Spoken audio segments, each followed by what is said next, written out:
Merci beaucoup, Monsieur le Président. Monsieur le ministre des Finances et du Budget, Madame la Secrétaire d'État et ceux qui vous accompagnent, chers collègues députés, mbokk yi nuyu naa leen. Il n'y a pas une plus grande vulnérabilité de nos ministères depuis 2 ans. Ce qui se passe, c'est qu'il y a des institutions qui sont en guerre contre le Sénégal, contre le souverainisme, contre le nouveau régime qui a dit sans ambages qu'il va rompre avec des pratiques antérieures, que ce soit dans ses rapports à l'intérieur, que ce soit dans ses rapports avec l'international. Cette guerre se traduit effectivement par des attaques. Cette guerre se traduit aussi par le FMI qui louvoie avec nous, le FMI qui est co-responsable de cette dette cachée, le FMI qui avoue qu'il n'a jamais vu une dette cachée aussi importante, le FMI qui s'est tu pour ne pas porter, pour ne pas créer de problème à son candidat, à son partenaire, Macky Sall et l'APR. Oui, il y a une guerre contre le Sénégal. Et il y a, oui, des Sénégalais qui sont avec ces institutions, qui mènent une guerre contre le Sénégal. Et parmi ces Sénégalais, il y en a qui sont ici, qui sont des traîtres à la patrie, parce qu'ils collaborent avec des institutions dont le rôle quotidien est l'expérience souverainiste sénégalaise ne doit pas marcher pour ne pas que toute l'Afrique aille vers le souverainisme. Parce que oui, le souverainisme n'est pas une condition suffisante pour sortir de la pauvreté, mais c'est une condition nécessaire. Monsieur le ministre, je vous présente mes condoléances parce que je n'étais pas là. Ce n'est pas pour raviver une douleur, mais vous savez qu'il n'y a jamais suffisamment de prières.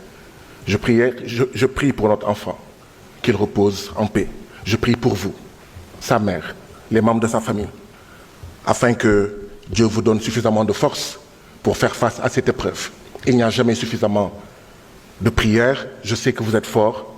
Considérez cette énième prière comme une marque d'affection et une marque de solidarité dans ce moment d'épreuve. Monsieur le ministre, vous savez que quand votre prédécesseur était là, Monsieur Moustapha Ba, que son âme repose en paix, j'ai régulièrement posé plusieurs problèmes, dont celui des prestataires du PROMAF. Et vous savez également que malgré le changement intervenu le 24 mars, je continue à poser cela. Pas pour enquiquiner, mais parce que l'État du Sénégal faisait partie des États voyous, plutôt des patrons voyous, je m'excuse. L'État du Sénégal faisait partie des patrons voyous qui oppriment des travailleurs. Et il y a 4 PROMAF. 10 ans, 15 ans, plus de 15 ans, chaque année, on renouvelle des contrats. La rupture, c'est aussi cela. Je sais votre volonté personnelle de changer cela. Je veux savoir où est-ce qu'on en est. Parce que ça ne peut pas continuer 2 ans après. Ça ne peut pas continuer.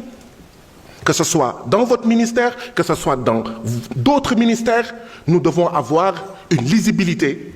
Même si ce n'est pas aujourd'hui qu'on nous dise, oui, dans 1 an, dans 6 mois, dans 4 mois, dans 2 ans, dans 3 ans, il n'y aura plus de pratiques voyous venant de notre propre État, de notre propre gouvernement, à maintenir des travailleurs dans des contrats annuels sans fin.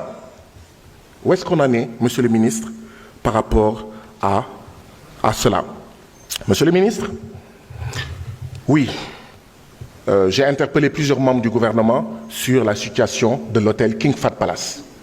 Le King Fahd Palace, c'est notre hôtel, c'est notre patrimoine à nous, Sénégalais. Vous avez été l'un des rares à me répondre.